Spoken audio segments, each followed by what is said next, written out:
The fluorescent lights of Horizon. Tech's executive. Floor hummed their monotonous tune as Marcus wiped down the mahogany conference table at 11 p.m. His phone buzzed. Another text from his daughter's school about overdue lunch payments. He silenced it quickly, jaw tight. The cleaning cart squeaked as he pushed it toward the corner office. The one with Victoria Chen, CEO, etched on frosted glass. Marcus had been working 2 jobs since his wife died 3 years ago. The night cleaning gig paid just enough to keep his 2 kids fed, and his aging mother's medications current. At 34, the lines around his eyes belonged to someone much older. But Emma's laugh when he made her pancakes on Sunday mornings. And little, Noah's tight hugs before bed. Those made every exhausted muscle worth it. He knocked twice on the CEO's door. No answer. The office was supposed to be empty by 10. He pushed inside, immediately struck by how different it looked at night. The city glittered through floor-to-ceiling windows. Thousands of lit windows representing thousands of lives, each with their own invisible struggles. Victoria's desk was pristine except for a sleek laptop. Still open screen glowing. Marcus knew the rules. Don't touch personal items, don't look at screens, don't exist beyond the invisible labor that kept everything clean. He reached for his spray bottle, focusing on the desk's far edge. That's when his elbow caught the water bottle he'd set down. Everything happened in slow motion. The bottle tipped. Water cascaded across the desk in a perfect arc, splashing directly onto the laptop's keyboard. Marcus lunged forward, but it was too late. The screen flickered once, twice, then went dark. No, no, no. His hands trembled as he grabbed his cleaning cloth, dabbing frantically at the keyboard. 3 years without a single incident, and now this. This laptop probably cost more than he made in 6 months. He'd be fired. Worse, they might make him pay for it. How would he explain to Emma why they had to move again? How would he afford Noah's asthma medication? His finger accidentally brushed the trackpad and the screen blazed back to life. Marcus froze. He shouldn't look. He knew he shouldn't, but what he saw made his breath catch in his throat. The screen was split into multiple documents. One was clearly a termination list, dozens of names with employee IDs, positions, and years of service. His eyes scanned down, recognizing several. Jorge from maintenance, 23 years. Sandra from accounting, single mother of 4. The words Q1 Restructuring Initiative topped the page. But that wasn't what stopped his heart. In another window was an email draft addressed to the board of directors. The subject line read, Alternative to Layoffs Personal. Investment Proposal. Marcus knew he should stop reading. Should close the laptop, should run. But the words pulled him in like gravity. I am proposing a 4.2 million personal investment from my own assets to cover operational costs for the next 18 months, the email read. This would eliminate the need for the proposed layoffs and provide time to implement the new revenue strategies. I understand this is unconventional, but I've built my career on this company, and these employees aren't just numbers on a spreadsheet. They're people with families, mortgages, dreams. I've already spoken with my financial advisor. I'm prepared to make this work. Marcus stared at the screen, his cloth still dripping in his hand. The same woman he'd seen barking orders in the hallway. The CEO who everyone said was all business.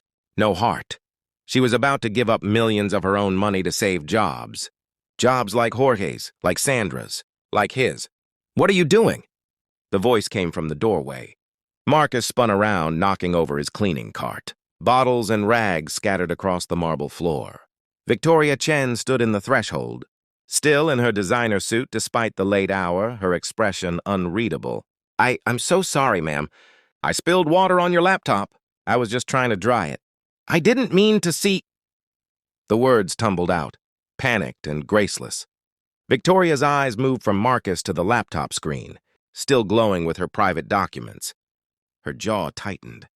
She walked slowly into the room, and Marcus felt his entire future collapsing with each clicking step of her heels. She stopped in front of her desk, looking at the screen. The silence stretched like taffy. When she finally spoke, her voice was quiet. You read it. It wasn't a question. Marcus nodded miserably. I'm sorry. I'll pack my things. I'll pay for the laptop somehow. How much do you make here? Victoria interrupted. The question caught him off guard. I what? Your hourly wage. How much? $16 an hour, ma'am. I work 40 hours a week here, plus another job during the day. Victoria closed the laptop carefully, then turned to face him fully for the first time. Really look at him. Marcus saw her eyes take in his threadbare uniform, the patches on his work pants, the exhaustion he carried like a second skin. You have children? Marcus's voice cracked. 2, Emma's 8, Noah's 5, and my mother lives with us. I'm all they have. Victoria was quiet for a long moment, her expression shifting in ways Marcus couldn't read. Then she said something he never expected. Your daughter. What's her name again? Emma? Emma. Victoria repeated it like she was trying the word out. She walked to the window, gazing out at the city. I had a daughter. Have a daughter. Somewhere. I gave her up for adoption when I was 17. Named her Emily. She touched the glass with her fingertips. I've built this entire empire, acquired more money than I could spend in 5 lifetimes, and I still think about her every single day. Wonder if she's happy, if she's safe, if someone's taking care of her the way I couldn't. Marcus stood frozen, his crisis momentarily, forgotten in the raw vulnerability of this woman's confession. Victoria turned back to him. That email you saw, I haven't sent it yet. I've been staring at it for 3 hours, trying to decide if I'm being a foolish idealist or finally doing something that matters. The board will think I've lost my mind. My ex-husband already called me an idiot when I mentioned it. She laughed, but there was no humor in it. But then I think about someone like you, working 2 jobs, raising 2 kids alone, 1 accident away from losing everything. And I think about all the Sandras and Jorges who've given decades to this company, and I realize, what the hell is the money for if not this? She sat down in her chair, looking suddenly exhausted despite her perfect posture. The laptop's fine. It's waterproof. Learned that lesson the hard way after my nephew spilled juice on it last Christmas. She smiled slightly. But I think maybe you spilling that water was the universe telling me something. Marcus still couldn't quite process what was happening. Ma'am, I don't understand. I'm sending the email, Victoria said, opening the laptop again. Her fingers moved across the keys with sudden conviction. And then I'm going to propose something else to the board. A living wage review for every employee in this company, starting with service staff. Because someone working 40 hours a week for me shouldn't need a second job to afford. Their kids' lunch money. Tears burned suddenly in Marcus's eyes. He tried to blink them back, but one escaped, tracking down his cheek. Why are you telling me this? Victoria hit send on the email, then looked up at him with eyes that held their own unshed tears. Because you saw me. Not just the email, you saw me trying to do something good, and your first instinct wasn't to judge me or question me. You looked at those names on that termination list like they were people you knew. That kind of empathy is rare. She stood up. And because I spent the last 3 hours trying to convince myself I was doing the right thing, and then you spilled water on my desk and read my private thoughts, and somehow that was exactly the push I needed. Call it fate. Call it coincidence. Call it whatever you want. She extended her hand. I'm Victoria. And you are? Marcus. He shook her hand, still dazed. Marcus Thompson. Well, Marcus Thompson, you're not fired. In fact, I'd like to offer you something better than that. My assistant is leaving next month for graduate school. The position pays $55,000 a year with full benefits. Daytime hours. I need someone organized, discreet, and most importantly, someone who understands what it means to work hard and care about people. Interested? Marcus's legs went weak.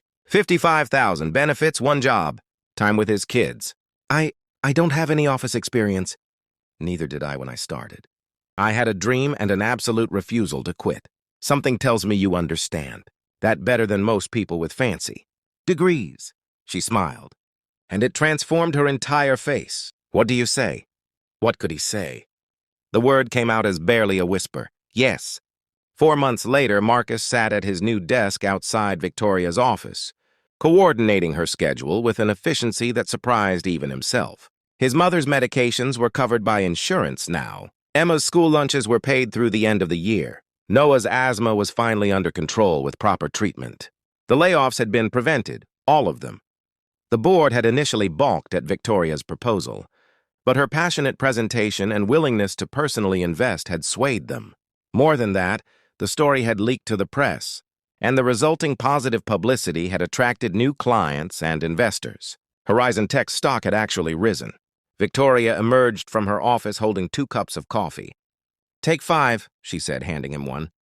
It had become their routine, a mid-afternoon break where CEO and assistant talked like equals. "Emma's school play is next week," Marcus mentioned. "She's playing the lead. You must be so proud." Victoria's smile was genuine. "You're taking the afternoon off, right?" "I'll handle my own calls for a few hours. Already on the calendar." Marcus grinned. Then more seriously, "Thank you for all of this, for taking a chance on me." Victoria shook her head. "You thank me every week. And every week I'll tell you the same thing. You earned this. You showed up, worked hard, cared about getting it right. That matters more than any degree." As she headed back to her office, she paused. "Marcus, for what it's worth, that spilled water was the best accident I could have asked for. It reminded me why I built this company in the first place. Not for the money or the title, but to create something that matters, something that takes care of people." Marcus watched her go, thinking about the terrified man he'd been just months ago, certain his life was ending in a puddle of water on an expensive desk. He thought about all the invisible people working late-night jobs, holding their worlds together with sheer determination. He thought about his kids, asleep in beds they'd no longer have to leave. And he thought about kindness, how a single moment of human connection could change everything, how seeing someone really seeing them could be revolutionary, how the space between disaster and miracle was sometimes nothing more than one person choosing compassion over convenience. The phone rang. Marcus answered with the professional greeting he'd practiced 1,000 times. But beneath the polished words, his heart held onto something simpler, something true. Sometimes the floor you're scrubbing becomes the foundation for something beautiful. Sometimes spilling water opens the floodgates to grace. Sometimes the universe conspires to put you exactly where you need to be, even if you get there through a puddle.